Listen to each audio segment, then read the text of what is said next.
está cumpliendo. Eh, Siempre en el Ecuador tenemos la costumbre de poner como gran elector al presidente de la República, no de ahora, sino desde hace un buen tiempo ya. Así que sí, es un factor principal y preponderante la influencia del presidente de la República en el proceso electoral, tomando en cuenta que hoy por hoy también hay restricciones del Código de la Democracia hacia los funcionarios públicos para ejercer actividades directas de campaña, sea en horarios laborales o no. Claro, han sido ya sancionados alcaldes, prefectos, incluso asambleístas por participar en campañas, lo cual está prohibido por la ley. Correcto. No está prohibido, pero pone ciertas restricciones y ellos tendrán que saber cumplirlas, sea el caso del Ejecutivo desconcentrado en este caso y todo su aparataje con relación a los candidatos oficialistas o quienes estén desde los distintos municipios y el Consejo Provincial con relación a los candidatos en cada nivel de gobierno.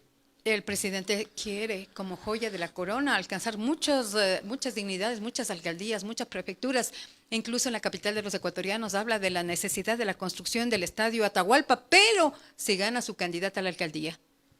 Eso ya para mí se puede considerar como un tema de oferta de campaña. Es una, es un criterio lógico del presidente querer captar la mayoría de alcaldías, como cualquiera lo quisiera hacer para generar un trabajo en la misma línea, ¿no?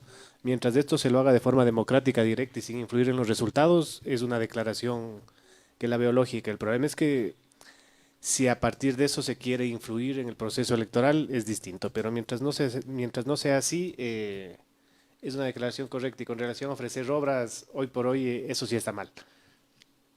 Menciona que quiere la alcaldía de Guayaquil, la alcaldía de Quito, la alcaldía de Cuenca. Menciona que quiere esas prefecturas también, pero muchos dicen que hay candidatos visibles y otros que hay otros candidatos, como por ejemplo el caso de Jorge Yunda. Pavel Muñoz lo denuncia a Jorge Yunda como candidato oficialista. A ver, se ha venido manejando también que el gobierno quiere captar ciertas joyas de la corona, como usted dice. En otros sectores hablan de las 7 ciudades y las 7 provincias más grandes que le ayudarían a apalancar su plan de gobierno. Y hay candidatos oficialistas, sí, Pati, y también hay candidatos aliados. No hay que olvidarse. Inclusive es muy evidente que hay candidatos que están manejando la misma línea de gobierno sin ser parte de la lista oficial, lo cual no está mal. O sea, Por en supuesto, este caso es preferible mientras uno tenga de toda la información hacia el electorado de lo que está haciendo y no esconda nada, está bien. Y denunciarlo como candidato oficialista, sea Yunda o cualquier otro, tener cercanía con el gobierno, eh, yo también ya lo veo como un acto de campaña. O sea, Yunda es cercano al gobierno, no le puedo denunciar porque no es ninguna infracción, ni ningún así delito, ni mismo es. nada. Eso ya es parte del proceso de campaña también de reelección de Pavel contra el exalcalde Yunda, que parece que entre los dos va a ser Claro, y además La de eso, contienda. el como, balotaje en Quito. como usted lo dice, Juan, es normal. Por ejemplo, en el caso de Cintia Viteri, es la de mayor, le conocen mucho más a ella que a cualquier otro candidato de ADN, pues en Guayaquil. Es Entonces, correcto. ella encabeza las encuestas. Y por ejemplo, en Quito, perdón, en Guayaquil, ADN parte con esa ventaja, parte con un candidato que previamente ya fue alcalde, a diferencia de lo que pasa en la mayoría de ciudades con los candidatos de ADN, donde en sí son candidatos mayormente nuevos, con excepción tal vez de Quito y de Guayaquil y Cuenca, perdón. Entonces, claro, mientras el candidato más conocido siempre es el que recibe la mayor cantidad de ataques. Eso es un proceso normal, más aún desde que salieron las redes sociales, es lo más común. Ahora, también hay que decirlo, lo único que está en controversia es la mala actuación, en este caso, señoras y señores, le culpan al gobierno, pero yo veo que no es el gobierno, es el Consejo Nacional Electoral, el contencioso electoral. Se habla de persecución política cuando se deja fuera del tablero electoral a varios partidos y movimientos políticos. Los actos que se han dado, sí, son el CNE y el Tribunal Contencioso Electoral son quienes los ejecutan. Por supuesto. Pero hay la En influencia lo demás, al gubernamental buen ahí. entendedor, pocas palabras. Y conocemos cómo ha sido el Consejo Nacional Electoral que tenemos con relación a las autoridades de Pero es turno. grave, ¿no? Siempre ha Sumamente sido grave, grave. por supuesto. Pero claro, no es algo que se lo pueda decir directamente. El presidente le dijo al otro presidente que lo haga porque es incomprobable, pero creo que todos estamos en capacidad de discernir lo que pasa en cada uno de estos lugares. Yo considero, por ejemplo, que en el tema de lo que pasó con Revolución Ciudadana y con Amigos, sí es un tema que no está lo más ajustado a la normativa electoral que que debería estar y sí se toma como otro tinte, que tal vez aquí en Tungurahua lo sintamos menos por la relevancia que puede tener ese movimiento aquí en el cantón, que es tal vez un poquito más baja que a nivel nacional, pero en otros sectores se lo siente mucho más. Bueno, pero también retrocedemos un poquito. En el tiempo de Correa también se hizo lo mismo, desaparecieron Por varios supuesto, partidos pero políticos. dos errores no Esta hacen es un una acierto. especie, claro, esto da una especie de vendetta, ¿no? Sí, yo no lo entiendo como vendetta, pero se le está dando de su misma medicina. Porque O sea, lo que era malo ayer... sigue siendo malo hoy, por más que Bueno, sea una por distinta supuesto. persona a la que lo aplique. Pero alguien dice, mucha gente pasó ese tema porque tenía cierto carisma a Rafael Correa que no tiene el actual presidente. Son personajes distintos, ¿no? Correa tenía una forma muy distinta de ejercer el poder a la que lo tiene el actual presidente. Correa prefería hablar mucho, el actual presidente prefiere hablar poco. Casi nada. Casi nada, Y sí. bueno, yo y son prefiero- formas distintas de cómo lo hacen, ¿no?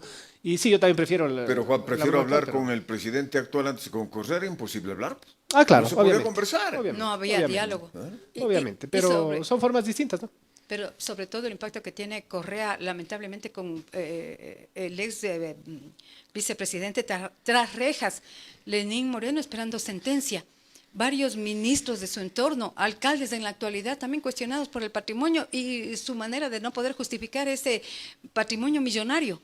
Bueno, yo creo que judicialmente ya las cosas están llegando Hablan a por sí punto, ¿no? solas. Están hablando por sí solas y no hay para qué ahondar más. Todo lo que pasó en esa década ya se está resolviendo donde se debe. Y los ecuatorianos somos culpables todos, porque le mantenemos viva la imagen de Correa, ¿no?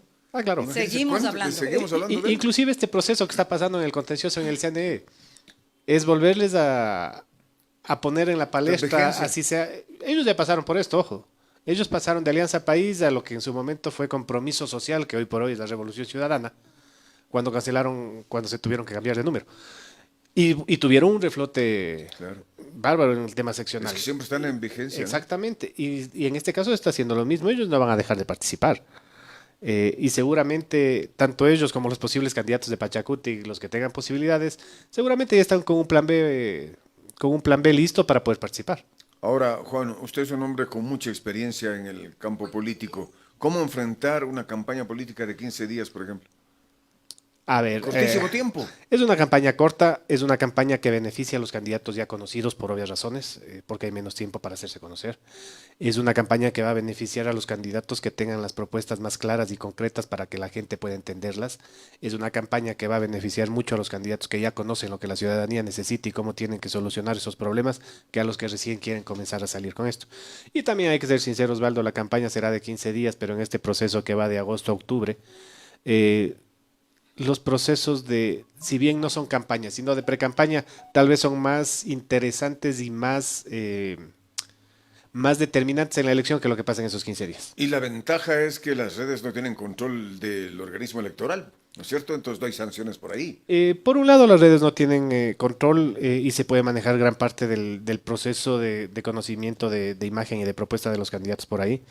Pero también hay actividades en territorio que legalmente se pueden ejecutar por parte de los candidatos hacia la gente.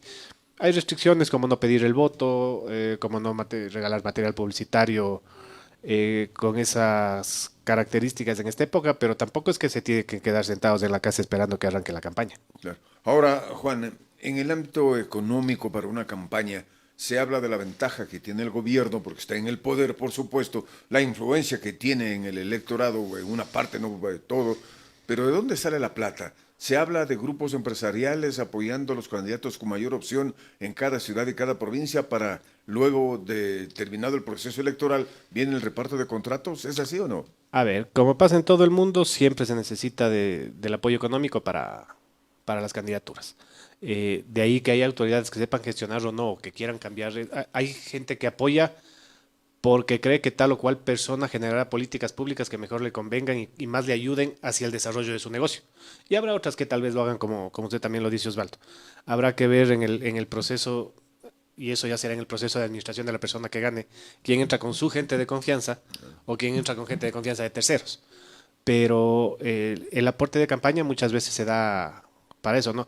No lo hacen no lo hacen por caridad, no lo hacen sin interés, pero ese interés muchas veces no se desarrolla con una relación directa con el municipio, sino en cómo el municipio influye en su entorno para beneficiar su negocio también. Y ahora sí. Y perdón, le corto, y el tema del ejecutivo, sí influye bastante, siempre que lo sepan aprovechar. En la época de Correa, por ejemplo, el tema del ejecutivo era un poder muy fuerte a nivel electoral. En la época de Lazo fue un Bueno, ahí tema. el presidente hacía campaña Correcto. abiertamente, ¿no? Claro, Y se podía. y- Y en la pero- época de Lazo también se podía, pero no se aprovechó bien el tema del ejecutivo desconcentrado. Entonces eso también dependerá mucho de las autoridades de turno en ese sentido. Tomando en cuenta otra cosa, en Tungurahua, por lo menos desde el 2008 para acá, los resultados de las elecciones generales nunca han sido ni medianamente parecidos a los de las elecciones seccionales. Es decir, en otras palabras, el presidente sueña a lo mejor con Ambato, en donde el último proceso electoral le resultó siempre favorable, 3-1. La situación ahora es diferente. Deberán ser los propios candidatos los protagonistas. Ahí tenemos que saber entender una cosa, Pati. El 2-1 fue en segunda vuelta. Cuando había un abanico abierto de opciones, no fue 2-1. Ni en la actual elección, ni en la que ganó el expresidente Lazo, que también sacó el 82% en la segunda vuelta en Tungurahua, pero la primera sacó el 16%. Ni cuando ganó Lenín Moreno, que igual ganó en Tungurahua, en ese entonces Yacu Pérez, en la primera vuelta. Y en la anterior, cuando ganó Correa. En ninguno de estos casos, ningún candidato de esa autoridad llegó a la alcaldía de Ambato ni a la prefectura de Tungurahua. Es más, lo máximo que lograron sacar cada una de estas autoridades fue una alcaldía en la provincia de Tungurahua. Pero nosotros si revisamos, por ejemplo, datos, estadísticas del tema de los asambleístas, Es distinto, porque ahí sí es los distinto. asambleístas es un proceso que está dentro de la misma elección presidencial. Ahí hay arrastre del es como en el presidente. caso, es como en el caso de los concejales. Los concejales Sin un dependen. buen alcalde, ¿no? Sin No un sé. buen alcalde no tienen la capacidad, por más grandes candidatos que se pueda tener, siempre se depende del arrastre que tenga el ejecutivo de esa propuesta. Y claro, también juega mucho el nombre, ¿no?, del candidato. Por supuesto, y como le digo, en esta elección corta, sobre todo, los candidatos que ya tienen un posicionamiento previo corren con cierta ventaja. Ahora yo le quiero preguntar a usted, Juan, por su experiencia igual. No le veo yo que el presidente esté tan interesado en Ambato. Ambato es pequeño comparando. Lo que necesita es Guayas, Pichincha, Azuay, es lo que el presidente No, le Osvaldo, urge, ¿no? Ambato no es pequeño. Ambato es la cuarta ciudad que más económicamente más aporta al país. En población estamos entre las 10 primeras. Tungurahua territorialmente tal vez es un poco pequeño a comparación del tema nacional, pero Ambato no. Ambato es una O sea, de sí las... le apetece al Ambato gobierno, yo creo que ¿no? le apetece a cualquier Ya, gobierno. bueno. Sí, sí, sí. ¿Qué tan fuertes son los candidatos ¿De quién? de ADN? La mayoría de los candidatos de ADN, el movimiento y la imagen presidencial es más fuerte que cualquiera de los candidatos de ellos de aquí. Pesa entonces. Pesa, con excepción tal vez del candidato de Pelileo, que tiene un nombre propio, se ha mantenido constantemente estos 4 años. Nos Fue referimos alcalde, a a Leonardo Maroto. Maroto. A Leonardo Maroto. Él tal vez es el candidato con más posicionamiento de los candidatos de ADN, inclusive más que el actual alcalde de Quero.